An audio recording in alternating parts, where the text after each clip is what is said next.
just so I'm clear, you have no actual knowledge as to the, I guess, facts surrounding the circumstances, correct? Don't know, and frankly don't care. And just kind of give this some kind of a background from my perspective on this. The Poor Minority Justice Association, for example. And this, I think, may be helpful to you in understanding why I would be so disinterested in the facts. Before I went to work for the Citizens Awareness Foundation, I was on a fairly regular basis.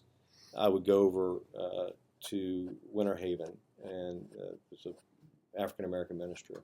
His name is Clayton Cowart, and he has a radio show that his audience is largely poor African Americans. And he asked me to be a guest on his radio show.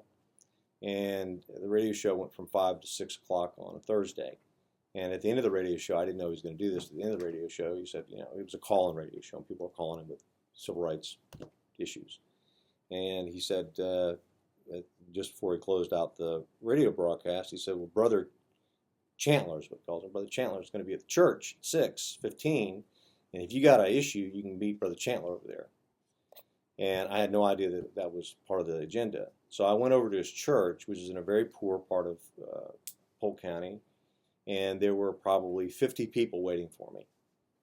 And they were all African American, maybe one or two Latinos, no whites.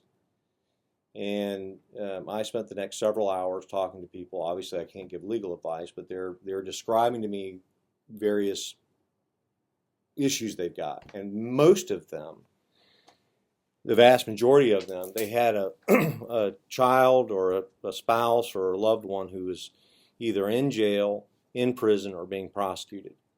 And for those folks, none of them have private attorneys. They all have public defenders.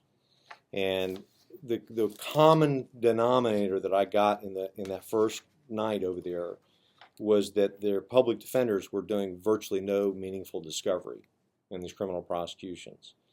And so I spent every Thursday night for the next 9 months to a year going over there, meeting with these people. And I can't give them legal advice, but I can tell them if my kid was being prosecuted, here's what I'd be asking for. If I had some dipshit attorney who wasn't doing his job defending my child, and my kid was being prosecuted because supposedly he dropped a bag of crack cocaine at his feet as police officers turned the corner, the first thing I'd want to do is impeach character of those police officers if they're the only witnesses. So I would help them get access to public records. Some of those people that I helped, and there were a shocking number of them that we ultimately ended up being acquitted, because what we found out is the police officers are very well documented liars in many instances. You have a guy who, if you look at his IA summary and his internal affairs investigations, everybody in town knows that he's a notorious liar. Yet we're going to prosecute some kid on the word of this guy. And there were people who ended up being acquitted. There are some of the people that I am sure were guilty of sin. There was one woman and her husband. They had an 18-year-old boy who had been charged with first-degree murder. And the more time I spent getting access to records and the more documents I saw, the more convinced I was that he was probably guilty. But I still sat with him around their kitchen table, and we still sat there and cried together, trying to figure out a way to give him the best possible defense he could get.